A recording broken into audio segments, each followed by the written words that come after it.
예, 93쪽에 110조가 나오죠. 조문을 좀 보시면 110조 제1항 사기나 강박에 의한 의사표시는 취소할 수 있다. 취소 사유로 규정되어 있고요. 2항에 보면 상대방 있는 의사표시에 관하여 제3자가 사기나 강박을 행한 경우, 그러니까 이건 지금 상대방이 사기친 게 아니라 제3자. 그럼 이 경우에는 상대방이 그 사실을 알았거나 알 수 있었을 경우에 하나여 의사표시를 취소할 수 있다. 3항 전 2항의 의사표시의 취소는 선의의 제3자에게 대항하지 못한다. 역시 선의의 제3자 보호 규정이 있죠.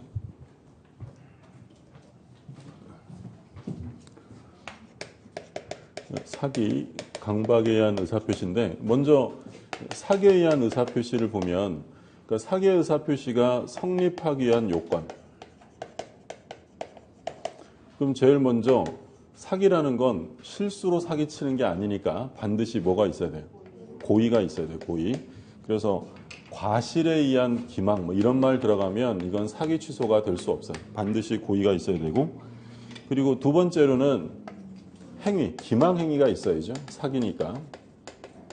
그러니까 기망행위는 크게 자귀에 의한 경우와 부작에 의한 경우로 나눴어요. 그러니까 우리가 흔히 생각하는 기망이라는 건 자귀죠. 자귀라는 건 적극적으로 허위 사실을 날조하는 거죠. 적극적으로 허위 사실을 날조하는 것이 자기에 의한 기망인데 근데 부작에 의한 기망이라는 것은 이건 가만히 있는데 사기가 될 수 있다는 거죠. 그러니까 소극적인 침묵도 사기가 될 수 있는데 근데 이런 소극적인 침묵이나 부작위로 사기가 성립하려면 전제 조건은 반드시 뭐가 있어야 돼요? 고지 의무가 있어야죠. 고지 의무를 전제로 합니다.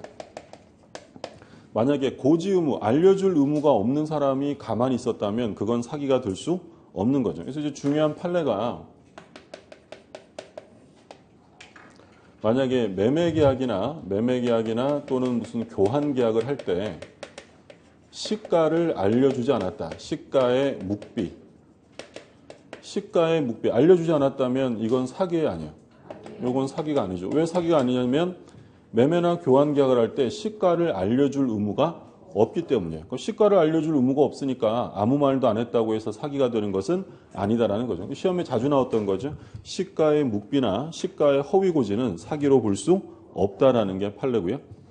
그런데 비교되는 판례는 뭐가 있었냐면 분양을 하면서 아파트를 분양하면서 근처에 공동묘지가 조성되어 있다는 사실, 공동묘지가 조성되어 있다는 사실을 알려주지 않았대요. 이걸 알려주지 않았다면 사기 아니에요.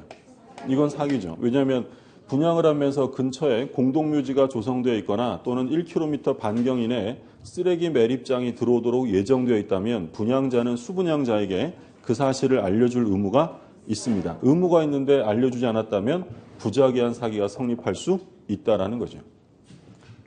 그리고 위법해야죠. 조금 속여도 뭐 사회통념상 그 정도는 봐줄 수 있어 라고 하면 위법한 사기가 되지 않는다. 대표적으로 뭐 있었냐면 상술. 다소의 허위 과장 광고 있었죠. 다소의 허위 과장 광고가 있었다. 우리가 봤던 대표적인 판례는 뭐였냐면 상가를 분양하면서 뭐라고 광고를 했냐면 분양을 받으시면 근처에 오락타운이 건설되고 전문 경영인이 위탁 경영도 좀 해주고 그리고 월수 300 보장 이렇게 광고를 했는데 실제로 분양받고 보니까 오락타운은 언제 만들어질지 모르겠고요. 전문 경영인은 본 적도 없고 월수 300이 아니라 매달 적자가 난 사건이죠. 이때 이제 사기를 이유로 취소하겠다라고 했는데 취소가 돼야 안 돼? 안 된다라는 거예요.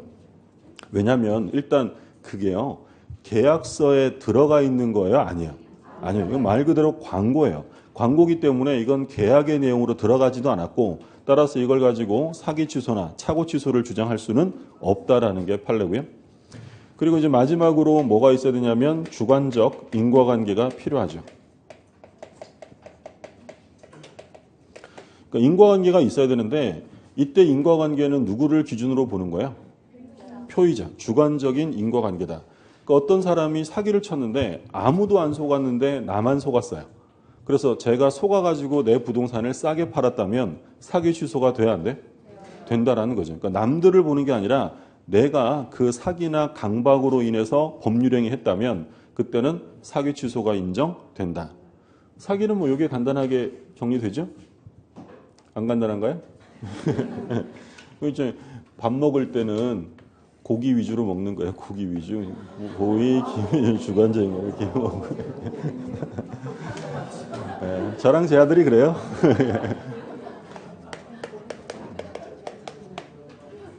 자, 이게 이제 사기고요. 그 다음에 이제 강박이 나오는데 강박의 성립 요건도 마찬가지예요. 일단 당연히 실수로 협박하는 경우는 없어요. 반드시 고의가 있어야 되고요. 근데 이제 요건 기망행위가 아니라 무슨 행위겠어요? 강박행위죠. 그러니까 강박행위라는 것은 뭘 말하냐면 강박행위란 해악을 고지하는 것을 말합니다. 해악을 고지한다. 너 어떻게 하겠다 이렇게 해악을 고지하는 거고요. 이때 해악이라는 건 반드시 뭐 신체적인 생명의 위협 이것만 말하는 게 아니라 경제적인 것도 들어가는 거고요. 그러니까 해악의 종류에는 제한이 없다. 그러면 채무자에게 각서를 써달라고 강력하게 주장을 했대요. 강력하게 주장했다면 요거는 강박이 아니에요. 아니죠. 이건 뭐 해악을 고지한 게 아니라 강력하게 주장했기 때문에 이걸 뭐 위법한 강박이라고 볼 수는 없다라고 했고요. 그리고 이 강박에 의해서 의사결정의 자유가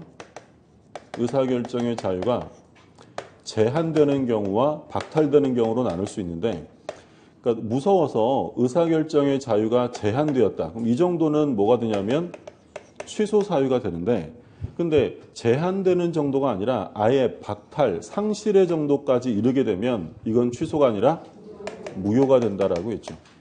그래서 강박에 의한 법률행위로 반드시 취소만 되는 게 아니라 뭐가 될 수도 있냐면 무효가 될 수도 있는데, 기억해 두실 점은 강박으로 인해 무효가 되기 위한 요건이에요. 무효가 되기 위한 요건은 의사결정의 자유가 박탈, 상실될 정도까지 가야 한다고 했죠.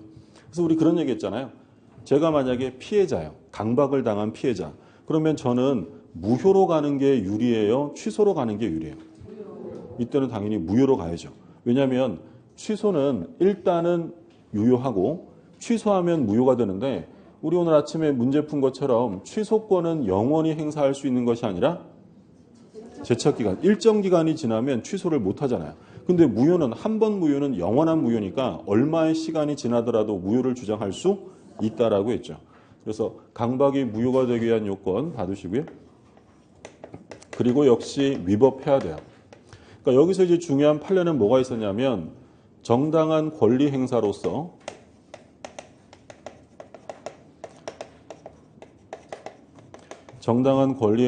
의 고소 고발이 있죠.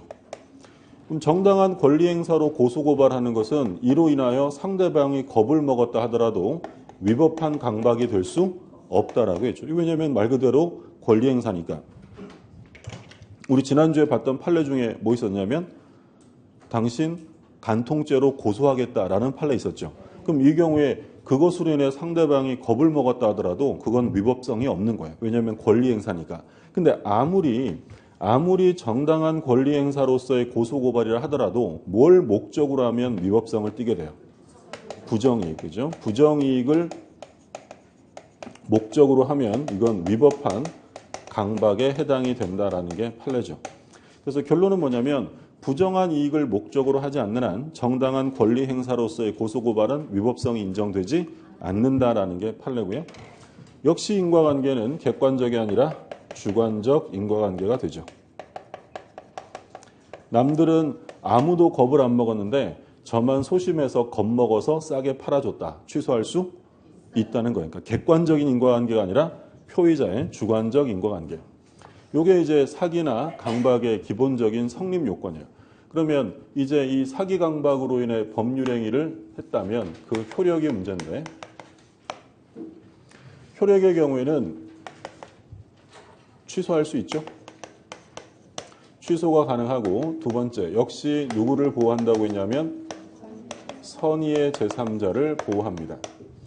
말씀드린 것처럼 이때 제3자는 선이면 되고 무과실까지 갖출 필요는 없고요. 그리고 선의는 모두 다 추정되어집니다.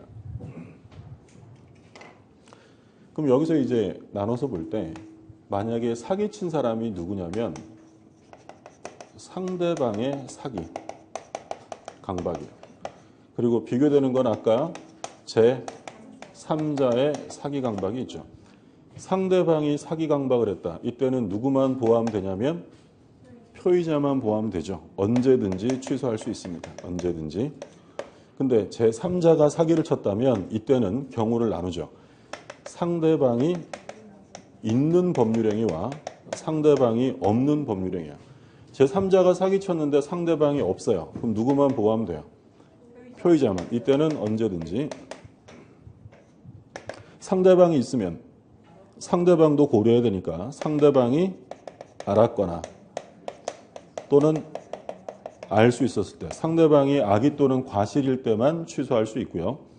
제3자와 관련되어서 중요한 판례가 뭐였냐면 대리인과 피용인 판례가 있었습니다. 자, 대리인은요, 본인과의 관계를 따지면 얘는 제3자가 아니죠. 얘는 동일시하는 관계지 제3자가 아니다. 그럼 대리인이 사기쳤다면 알았거나 알 수 있었을 때 취소해요? 언제든지. 언제든지고. 자, 피용인이 사기쳤다. 얘는 제3자에 해당이 되죠. 그럼 이건 당연히 알았거나 알 수 있었을 때. 자, 사례를 좀 볼게요. 갑이 있는데 A가 갑에게 사기를 치거나 협박을 합니다. 그래서 A가 갑에게 사기쳐서 두 사람 사이에 매매 계약이 체결되었다. 그러면 이건 누가 사기를 친 거예요? 그렇죠. 계약에 상대방이 사기를 친 거죠. 그럼 이때는 누구만 보호를 해주면 된다고요? 얘만 보호해주면 되니까 갑은 당연히 A에게 취소를 할 수 있는 거야. 근데 문제는 A가 갑에게 사기쳐서 자기랑 계약을 한 게 아니라 을과 매매 계약을 하게 만들었다는 거야. 그러면 갑의 계약의 상대방은 A가 아니라 누구야? 을이 상대방이죠. 그러면 이때 사기당했다고 갑이 이 계약을 언제든지 취소할 수 있다라고 하면 누가 예상치 못한 피해를 보냐면 을이. 그래서 110조 2항에서는 제3자가 사기를 쳤을 때는 언제든지가 아니라 상대방이 제3자 사기 사실을 알았거나 알았다. 악이죠. 또는 알 수 있었다. 과실이 있다는 거예요. 알았거나 알 수 있었다면 갑은 계약을 취소할 수 있다라고 정한 거죠. 그럼 이때 취소는요. A에게 해요? 을에게 해요? 누구랑 계약했어요? 그러니까 취소의 상대방은 언제나 법률행위 상대방 을에게 하는 거예요. 그럼 만약에 지문에서 상대방이 제3자 사기 사실을 알 수 없었대요. 알 수 없었다면 갑은 취소할 수 있어요? 없어요? 자, 언제 취소할 수 있다고 했냐면 알았거나 알 수 있었다면 취소할 수 있어요. 근데 얘가 알 수 없었대요. 취소할 수 있어요? 없어요? 없는 거죠. 어떻게 국어가 잘 안 되시나요? 제가 지금 뭐라 그러냐면 알았거나 알 수 있었다면 취소가 된다고 했잖아요. 근데 얘가 알 수 없었다고요. 알 수 없었다면 당연히 취소할 수 없는 거죠. 그거 바꿔서 얘기하면 얘가 몰랐고 과실도 없다. 선의 그리고 무과실이에요. 이게 바로 알 수 없었다는 거예요. 그러면 이 갑은 계약을 취소할 수 없게 된다라는 거죠. 용어 이해되셨어요? 네. 알 수 있었다. 알 수 있었다는 건 알았다는 거예요? 몰랐다는 거예요? 아, 나 알 수 있었는데 몰랐다는 거예요. 몰랐는데 왜 몰랐냐면 그 사람에게 과실, 부주의가 있었다는 거예요. 그러면 알았거나 설령 몰랐어도 과실이 있다면 취소할 수 있는 거예요. 그럼 취소할 수 없는 경우는 선이 몰랐다고 취소 못하는 거예요? 과실도 없어야 돼요? 선이 그리고 무과실이면 취소할 수 없다. 그래서 이걸 알 수 있었다의 반대말은 알 수 없었다는 거잖아요. 알 수 없었다면 취소할 수 없는 거죠. 누가 피해보니까? 을이 피해보니까. 그렇죠? 예. 164일 남은 시점에서 지금 국어가 안 되면 곤란하죠. 그래서 언제만 취소할 수 있냐면 알았거나 알 수 있었을 때만 취소가 돼요. 근데 이때 이 A가 만약에 요 을의 대리인인 경우와 피용인인 경우로 나눴죠. 그러니까 얘가 대리인이고 얘가 그 효과를 귀속받는 본인이야. 그러니까 이 대리인이 자기 본인을 위해서 갑에게 사기쳐서 계약을 하게 만들었다는 거죠. 그러면 이 대리인과 본인은 제3자 관계로 봐요? 동일시해요? 동일시하죠. 얘는 제3자가 아니야. 대리인과 본인은 동일시하는 관계다. 그러면 이건 마치 제3자가 사기친 게 아니라 누가 사기친 거랑 같아지냐면 상대방이 사기친 거랑 같아지는 거야. 그럼 이 경우에는 알았거나 본인이 알았거나 알 수 있었을 때만 취소해요? 언제든지 취소할 수 있다. 그러니까 우리 시험에도 이렇게 나왔죠. 대리인이 사기를 친 경우에 본인이 선이라 하더라도 갑은 취소할 수 있다. 오해했어요? 맞는 거죠. 원래는 제3자 사기면 악의과실 있을 때만 취소할 수 있지만 얘가 만약에 대리인이면 상관없어요. 선의 무과실을 하더라도 언제든지 취소할 수 있다. 근데 대리인이 아니고요. 피용인. 그러니까 얘가 고용주고 얘가 피용인이에요.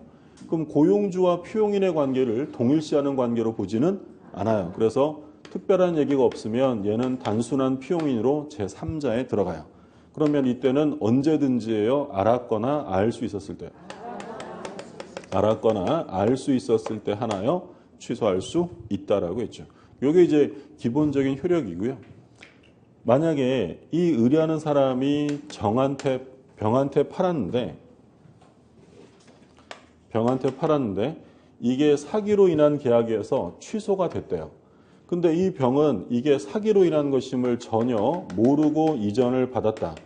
그러면 갑은 이 취소를 가지고 선의의 병에게 대항할 수 없다. 누가 보호되는 거예요? 선의 3자가 보호된다. 이때 보호되는 제3자는 선이면 되고요. 뭐는 필요 없어요. 무과실은 필요 없고요.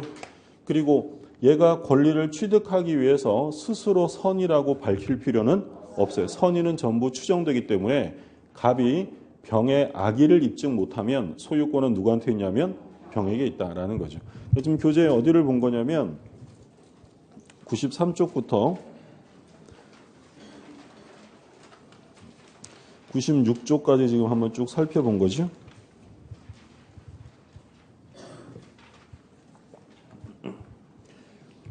(97쪽에) 한번 보세요.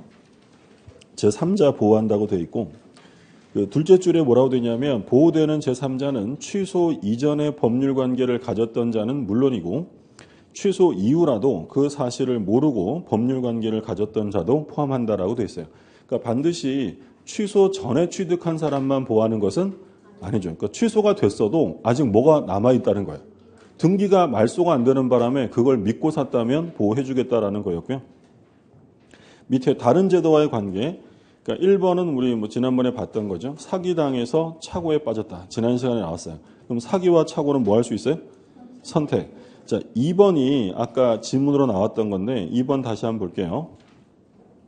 다만 신원보증 서류에 서명 날인한다는 착각에 빠진 상태로 연대보증 서면에 서명 날인한 경우에는 비록 위와 같은 착오가 제3자 기망행위에 의하여 일어난 것이라 하더라도 그에 관하여는 사기에 의한 의사표시를 적용할 수 없고 착오에 의한 의사표시만을 적용해야 한다는 것이 판례 입장이다. 다시 한번 보면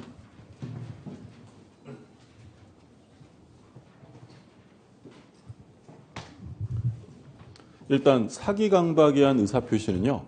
의사와 표시가 일치해요? 불일치해요?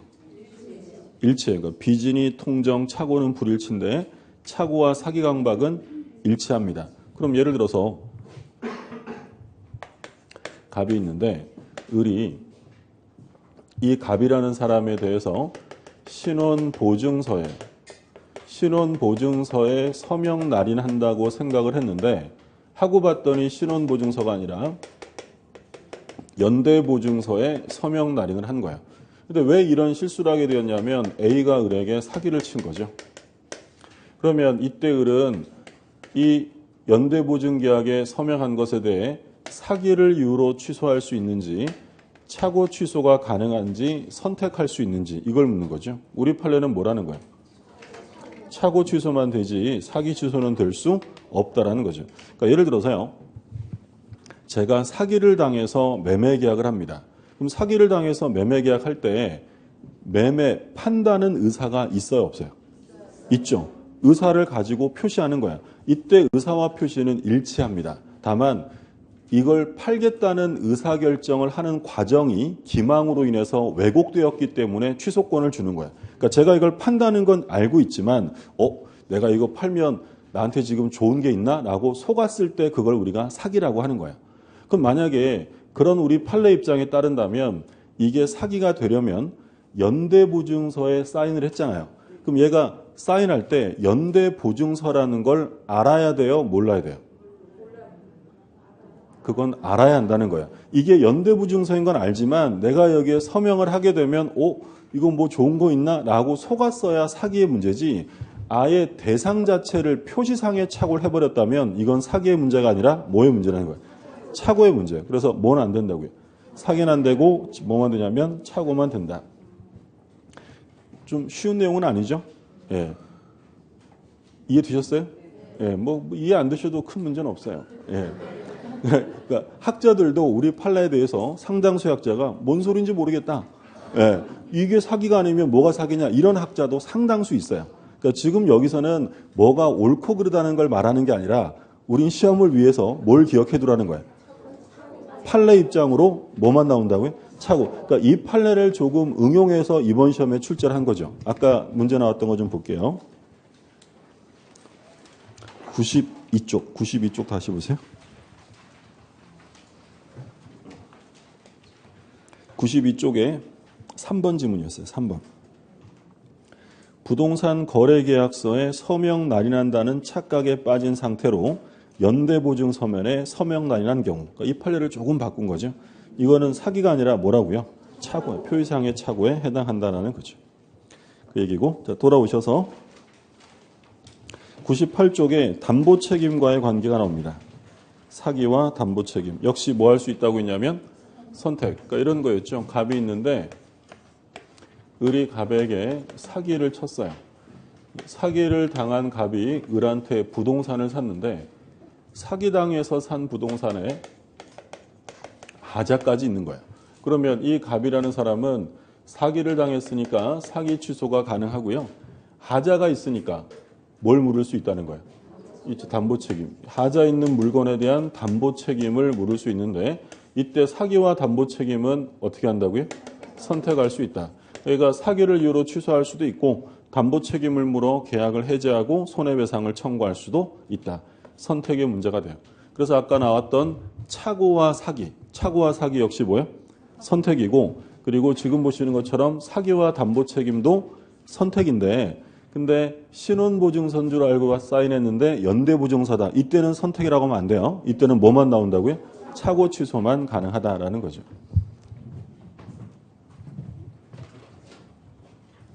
이 그림을 가지고 좀 더 보면, 그럼 지금 이 갑이라는 사람이 사기를 당해서 이제 매매 계약을 했잖아요. 그럼 이 A라는 사람이 사기친 것에 대해서 불법행위 손해배상을 청구하려고 합니다. 손해배상을 청구할 때 이 계약을 반드시 취소하고 해야 돼요? 취소하지 않고도 할 수 있어요? 그러니까 취소하지 않고도 이 계약은 유지하면서 불법행위에 대한 책임만을 물을 수도 있다라는 게 판례고요. 그럼 만약에 취소를 안 해도 된다는 것이지 못한다는 건 아니잖아요. 그럼 당연히 뭐 할 수도 있어요? 취소할 수 있어요. 근데 이때 취소하게 되면 지금 나온 불법행위 손해배상 책임 이외에 한 가지 문제가 더 생기죠. 취소했으니까 어떤 문제가 생겨요? 부당이득 반환에 관한 문제가 생기죠. 그러면 취소를 하면 불법행위 손해배상과 부당이득을 둘 다 청구할 수 있어요? 선택해야 돼요? 선택적으로 행사해야지 중첩적으로 행사할 수는 없다라는 거죠. 교재 좀 잠깐 볼게요. 그 98쪽에 괄호 3번 불법행위로 인한 손해배상 청구와의 관계인데, 첫 번째 판례 박스 제목을 보면 불법행위로 인한 손해배상을 청구하기 위해 계약을 취소할 필요는 없다는 사례. 그러니까 취소하지 않고도 불법행위 책임을 물으면 돼요. 근데 두 번째 판례 내용을 볼게요. 어떤 법률행위가 사기에 의한 것으로 취소되는 경우에 그 법률행위가 동시에 불법행위를 구성하는 때에는 취소 효과로 생기는 부당이득 반환 청구권과 불법행위로 인한 손해배상 청구권은 병합하여 병존하는 것이므로 채권자는 어느 것이라도 선택하여 행사할 수 있지만 중첩적으로 행사할 수 없는 것이다. 둘 다 할 수는 없다는 거예요. 하나를 선택해라. 그러니까 만약에 지문에 이런 사례가 나온 다음에 법률행위를 취소하고 불법행위 손해배상을 청구하면서 이에 대한 부당이득 반환까지도 청구할 수 있다라고 하면 틀리다는 거예요. 이건 둘 중에 하나를 선택해야지 둘 다 행사할 수는 없다라는 거죠. 그래서 아까 사기와 담보 책임도 뭐야? 선택. 그럼 여기서도 이렇게 물어볼 수 있죠. 사기를 이유로 취소하고 담보 책임을 물어 손해배상을 청구할 수 있다라고 하면 틀려요. 둘 중에 하나만 되는 거지 그 얘기를 하는 거고. 자, 문제 볼게요. 사기에 의한 의사표시에서 틀린 것입니다. 1번. 아파트 분양자가 아파트 단지 인근에 공동묘지가 조성되어 있다는 사실을 분양자에게 고지하지 않은 경우에는 기망행위에 해당한다.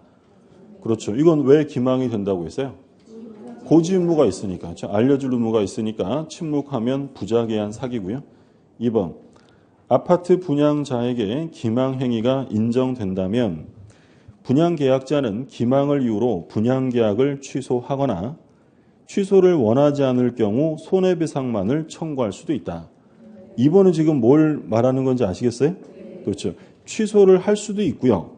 그리고 취소하지 않고 계약을 유지하면서 불법행위 책임만을 물을 수도 있다라는 거죠. 그 얘기고. 3번. 분양회사가 상가를 분양하면서 그곳에 첨단 오락타운을 조성하여 수익을 보장한다는 다소 과장된 선정 광고를 하는 것은 기망행위에 해당한다. 기망이 아니다. 그렇죠? 다소의 허위 과장 광고는 사기 강박에 들어가지 않는다라고 했죠. 4번. 제3자의 사기에 의해 의사표시란 표의자는 상대방이 그 사실을 알았거나 알 수 있었을 경우에 그 의사표시를 취소할 수 있다. 누가 사기쳤어요? 제3자. 그럼 제3자가 사기치면 언제든지가 아니라 알았거나 알 수 있을 때. 근데 제3자가 사기를 쳤어도요. 상대방 없는 행위를 했다면 언제든지죠. 그러니까 예를 들어서 이 A가 갑에게 사기치거나 협박을 해서 갑에게 부동산의 소유권을 포기하게 만들었다. 소유권의 포기는 상대방이 없잖아요. 그럼 누구만 보호하면 되냐면 그때는 언제든지 취소하고요. 상대방이 있으면 상대방도 보호해준다는 얘기고요. 5번. 대리인의 기망행위에 계약이 체결되었다. 누가 사기쳤어요? 이게 핵심이죠. 대리인이 사기쳤다. 그럼 계약의 상대방은 본인이 선이더라도 계약을 취소할 수 있다. 그러니까 원래 알았거나 알 수 있었을 때 취소하는 거지만 대리인의 사기는 제3자 사기가 아니기 때문에 선이든 무과실이든 상관없이 언제든지 취소할 수 있다라는 거죠. 그 얘기고요. 그래서 이제 비통착사 다 보셨고, 그 다음에 이제 의사표시의 효력 발생이 나오죠.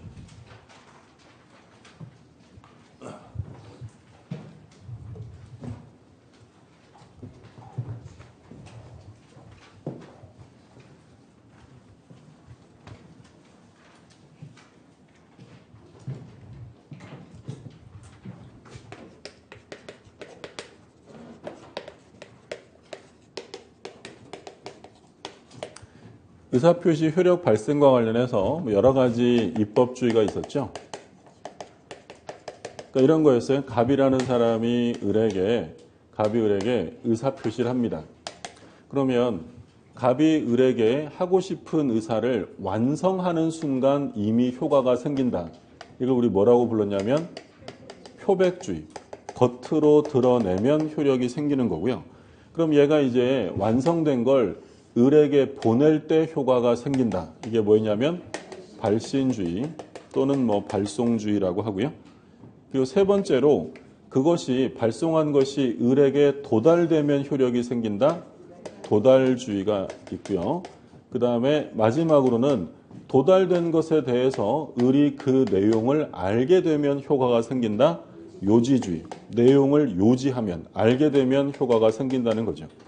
이렇게 네 가지가 있는데 잘 아시는 것처럼 우리 민법은 뭘 원칙으로 하냐면 도달주의를 원칙으로 합니다. 그러면 상대방 없는 법률행위는 뭐에 따른다 그랬어요?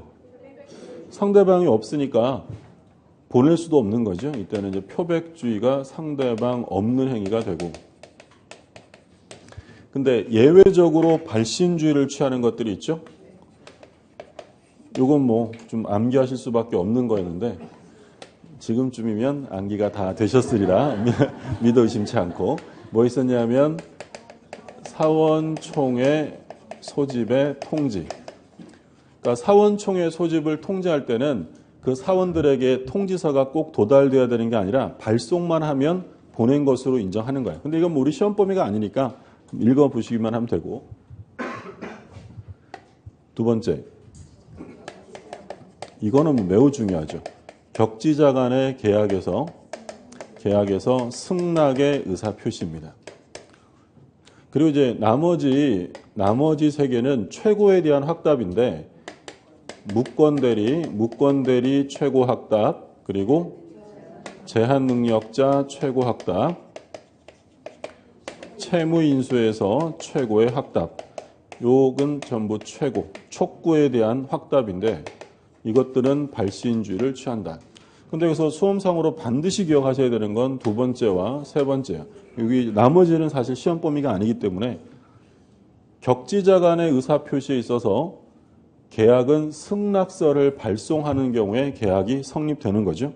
그러니까 조심하시라고 했던 건 뭐냐면 격지자 간의 의사표시는 발신주의에 따른다. OX요? 그러면 안 돼요. 격지자든 대화자든 전부 다 뭐가 원칙이라고요. 도달주의가 원칙인데 격지자 중에서 발신주의를 취하는 건 딱 하나. 뭐만? 승낙만. 그럼 다른 말로 하면 격지자 간의 청약은 발신주의예요, 도달주의? 그거는 도달주의인 거예요. 승낙만 발신주의고. 그리고 무권대리에서 상대방이 본인에게 어떻게 할 거냐라고 최고를 했는데 확답을 안 하면 추인이에요, 거절이에요? 거절인데 이때 확답을 기간까지 도달시켜야 돼요, 발송하면 돼요? 발송. 그래서 131조에서 최고 기간 내 확답을 바라지 아니하면이라고 돼 있지 받지 못하면이라고 규정하는 것이 아니다라고 했죠. 그러니까 최고 확답으로 발신주의를 취하는 건 무권대리, 제한능력자, 채무인수고요. 그러니까 요거 세 개 빼고 나머지 최고 확답은 전부 다 뭐라는 거야? 다 도달주의. 그래서 예외만 좀 기억해 두시고요. 특히 이 두 가지가 핵심이니까 보시고. 그러면 우리 민법은 도달주의를 취하게 되는데 일단 조문을 한번 볼까요? 111조를 보면 99쪽에 111조 제1항. 상대방이 있는 의사표시는 상대방에게 도달한 때 그 효력이 생긴다. 도달주의 원칙이고요. 2항. 의사표시자가 그 통지를 발송한 후 사망하거나 제한능력자가 되어도 의사표시 효력에 영향을 미치지 아니한다. 그러니까 여기서는 2항이 뭐 매우 중요하죠. 표의자가 의사표시를 발송했다. 그러니까 이런 거였어요. 갑이을에게 의사표시를 했는데 이 표의자가 의사표시를 발송한 다음에 이 사람이 사망하거나 제한능력자가 되었다. 근데 이게 도달되면 그 의사표시는 무효예요? 상관없다는 거예요. 상관없다는 거였죠. 이게 도달되면 이 사람의 사망이나 제한능력은 의사표시에 아무런 영향을 미치지 않는다라는 거예요. 이 항은 뭐 조문 자체로 계속 지문으로 출제가 되고요. 그러면 이제 도달에 대한 개념을 좀 보면 일단 도달은 강행 규정이에요? 임의 규정이에요? 도달되어야 효력이 발생한다는 건 임의 규정이죠. 이걸 뭐 법이 강제를 할 이유가 없죠. 당사자의 약정으로 발신주의로 하는 거 얼마든지 가능하고. 그럼 도달이라는 것의 개념은 뭐냐면 지배권 내로 들어가는 것을 말해요. 그러니까 지배권 내로 들어가서 요지 가능한 상태가 되면 도달로 인정합니다. 그러니까 내용을 요지해야 되는 게 아니라 요지할 수 있는 가능한 상태로 들어가면 도달로 인정된다. 그러면 지배권 내로 들어오면 도달이니까 반드시 상대방이 현실적인 수령을 해야 되느냐. 현실 수령을 요하는 것은 아니다라고 했죠. 그래서 만약에 동거 가족이 수령을 했다면 이건 나의 지배권 내로 들어간 것이기 때문에 역시 뭘로 보냐면 도달로 인정이 된다라고 했죠. 근데 왔는데 안 받았어요? 수령을 거절했다. 자, 수령을 거절하면 도달이 아니야. 도달로 인정이 되죠. 그러니까 수령을 거절했다 하더라도 일단 나의 지배권 내로 들어온 것이기 때문에 이런 경우에는 도달로 인정이 된다. 그러니까 요지 가능한 상태까지는 갔다는 거죠. 근데 바로 회수 사건이 있었죠. 기억나세요? 그러니까 이제 이런 거였어요. 집이 있는데 갑이 을에게 채권 양도의 통지서를 보냈어요. 같이 살고 있었는데 근데 이거를 을이 받은 게 아니라 이 집에서 일을 도와주시던 가정부가 수령을 한 거죠. 그럼 일단 원래는요. 가정부가 수령했다면 도달이 아니에요. 도달이죠. 왜냐하면 나의 지배권 내로 들어왔고 요지 가능 상태니까. 그런데 이 갑이라는 사람이 가정부가 수령한 것에 대해서 그거 제 거예요. 주세요. 라고 뭐 했다고요? 바로 회수를 해버렸다는 거야. 그럼 얘가 갑이 보는 애가 바로 회수해버렸다면 을이 그 내용을 요지할 수 있는 상태가 아니다라는 거예요. 그럼 바로 회수했다라고 하면 그때는 도달로 인정해 줄 수 없다. 사무실로 통지서가 날아왔어요. 사무실에서 동료 직원이 받으면 도달이 아니에요. 도달이에요. 근데 만약에 사무실로 갔는데 신원 불명예자가 수령했다라고 하면 도달로 볼 수 없다라고 했고요. 또 우리 어떤 판례를 봤었냐면 아파트의 경비원이 그 아파트 1층 우편함 공동 투입구에다가 쫙 꽂아줬어요. 그럼 요거 도달이 아니에요. 그건 도달로 볼 수 없다라고 했어요. 분실 가능성도 있기 때문에 그걸 요지 가능하다라고 단정할 수는 없다라는 거죠. 이 판례들 중요한 내용들이었으니까 다시 한번 잘 봐두시고요. 그리고 아까 111조 2항에서 의사표시를 발송하고 사망하거나 제한 능력자가 되어도 그 의사표시에는 영향을 미치지 않는다. 그러니까 누가 지금 제한 능력자가 되는 거예요? 표의자. 그러니까 만약에 상대방이 제한 능력자가 돼버렸다면 표의자는 효력을 주장할 수 없어요. 상대방이 수령 무능력자니까. 근데 표의자가 자기가 보낸 다음에 사망하거나 제한 능력자가 되었다. 그건 상관없다는 거예요. 도달되면 유효하게 효력이 발생된다라는 거죠. 그러면 입증을 누가 할 거냐? 자, 입증 책임은 도달 주장자가 해요? 부도달 주장자가 입증해야 돼요? 도달 주장자가 입증을 해야 한다. 근데 도달 주장자가 이게 도달되었다는 사실을 일일이 입증하기는 어렵기 때문에 그래서 이제 중요한 판례가 보통은 어떤 방법을 쓴다고 했냐면 등기나 내용 증명의 우편. 등기나 내용 증명 우편을 보냈는데 반송되지 않았다면 특별한 사정이 없는 한 도달로 인정이 된다라는 것이 판례 입장이죠. 그런데 등기나 내용 증명이 아니라 보통 우편의 경우에는 반송되지 않았다고 해서 도달로 인정해 줄 수는 없어요. 이건 자기가 스스로 입증을 해내야 한다라는 거죠.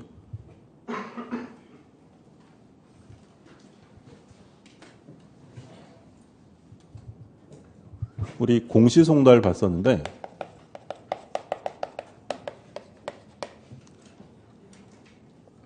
공시송달은 갑이라는 사람이 을한테 의사표시를 합니다. 근데 우린 도달주의를 취하기 때문에 을에게 의사표시가 도달되어야만 갑이 효력을 주장할 수 있게 돼 있어요. 근데 갑이 과실 없이 상대방의 소재, 상대방이나 상대방의 소재를 알지 못합니다. 그럼 이 경우에는 민법에 의한 도달주의에 따라서 얘가 도달시켜야 되는데 상대방의 소재를 알 수 없으니 도달시킬 수가 없죠. 그때 적용되는 게 뭐냐면 공시송달이에요. 그럼 이 경우에 제일 중요한 요건은 갑에게 뭐가 없어야 돼요? 과실 없. 이게 핵심이에요. 만약에 갑이라는 사람이 상대방의 소재를 알고 있으면서도 공시송달의 방법을 사용했다면 그때는 효력이 인정될 수 없다라고 했죠. 그래서 이제 이 사람이 하고 싶은 의사를 법원 게시판에 게재하고요. 얼마가 경과하면 2주가 경과하면 도달된 것으로 간주하는 제도. 이게 공시송달인데 그러니까 공시송달은 의미만 이해하시면 되고요. 그리고 하나 기억해 두실 점은 요건. 반드시 과실이 없습니다. 조문 한번 볼게요. 우리가 지금 본 게 백쪽에 발신주의 예외 봤고요. 오른쪽에 도달의 의 개념 봤고 맨 밑에 괄호 3번의 입증 책임 중요하다고 봤고요. 다음 페이지 보시면 4번에 도달주의 효과가 나오는데 그러니까 이건 뭐 그냥 간단하게 상식선에서 이해하시면 돼요. 의사표시가 도달되어 효력이 발생되면 이제 자기 마음대로 철회할 수가 없어요. 그러면 언제까지는 철회할 수 있는 거야? 도달하기 전까지는 철회가 가능한 거죠. 그리고 만약에 의사표시가 불착이 되었다, 연착, 도달되지 않았다면 누가 불이익을 감수해야 되냐면 표의자예요. 표의자가 효력을 주장할 수가 없기 때문이죠. 3번은 뭐 아까 나왔던 법조문 매우 중요하다고 했죠.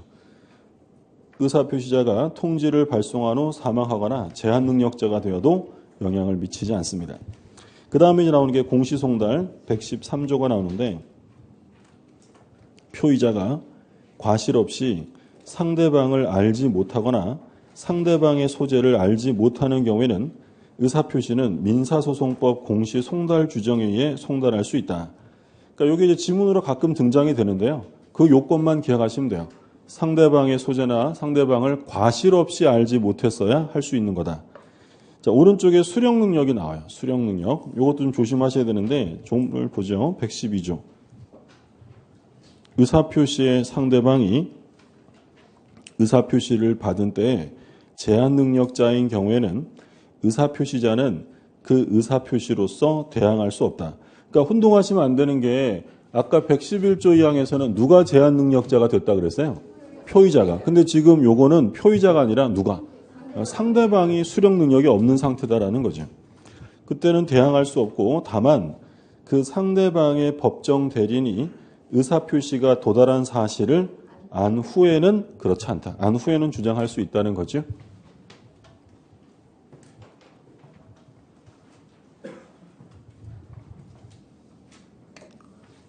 갑이 을에게 의사표시를 했는데 이번에는 이 상대방이 제한능력자였어요. 뭐 말하자면 미성년자, 18세 미성년자였다. 그러면 제한능력자에게 의사표시한 다음에 그 효력을 주장할 수 있느냐? 주장할 수 없어요. 얘가 제한능력자니까 수령능력도 없는 거야. 근데 언제부터는 할 수 있다고 그랬죠? 그렇죠. 이 제한능력자의 법정 대리인이 도달 사실을 안 후에는, 안 때에는 주장할 수 있다. 언제부터라고 돼 있냐면 안 때요. 그러니까 도달시로 소급하여 주장할 수 있다라고 하면 틀려요. 소급 주장이 아니고 안 때부터 주장할 수 있다. 근데 제한능력자에게 주장할 수는 없는데 제한능력자가요. 나는 의사표시를 받았다라고 제한능력자가 주장할 수는 있다라고 했죠. 제한능력자에게는 안 돼도 제한능력자를 위한 규정이니까 제한능력자가 받았다고 주장하는 건 상관없다라는 거죠. 자, 문제 한번 볼게요. 103쪽에 의사표시 효력 발생에 관한 설명으로 틀린 것입니다. 1번. 표의자가 매매 청약을 발송한 후 사망하여도 그 청약의 효력에 영향을 미치지 아니한다. 그렇죠? 이게 111조 2항에서 사망하거나 제한능력자가 돼도 영향을 받지 않고요. 2번. 상대방이 정당한 사유 없이 통지의 수령을 거절한 경우에도 그가 통지의 내용을 알 수 있는 객관적 상태에 놓인 때 효력이 생긴다. 중요한 말은 핵심어가 뭐예요? 수령 거절. 수령 거절도 역시 뭘로 인정하는 거예요? 도달로 인정이 되는 거고요. 다음 페이지에 3번. 의사표시가 기재된 내용증명 우편이 발송되고 달리 반송되지 않았다면 특별한 사정이 없는 한 그 의사표시는 도달된 것으로 본다. 중요한 말은 뭐예요? 내용증명. 내용증명이나 등기우편은 반송되지 않으면 도달로 인정이 되고요. 4번. 표의자가 그 통지를 발송한 후 제한능력자가 된 경우 그 법정 대리인이 통지 사실을 알기 전에는 의사표시 효력이 없다. 그러니까 둘을 섞어 놓은 거니까 왠지 뭐 많이 들어본 말이네 이러고 맞다고 생각하시면 안 되죠. 그러니까 지금 앞에는 누가 제한능력자라는 거예요? 표의자. 표의자가 발송하고 제한능력자가 됐으면 뒤에는 뭐라고 나와야 맞는 거냐면 영향을 미치지 않는다. 이렇게 나와야 되는데 갑자기 뒤에는 뜬금없이 누가 제한능력자인 걸 나온 거예요. 상대방이었죠. 그 법정 대리인이 통지 사실을 알기 전에 효력이 없다. 그래서 지금 앞부분은 표의자가 발송하고 제한능력자가 됐다고 되어 있는데 뒷부분에 제한능력자가 받은 경우를 설명하고 있잖아요. 당연히 틀린 지문이고. 5번. 매매계약을 해지하겠다는 내용증명 우편이 상대방에게 도착하였으나 상대방이 정당한 사유 없이 그 우편물의 수취를 거절했다. 수취 거절했대요? 도달이 아니에요. 도달이에요. 의사표시가 도달한 것으로 볼 수 있다라는 거고요. 자, 그 다음에 이제 의사표시가 다 끝났고요. 대리인데 대리부터 좀 쉬었다가 보시죠.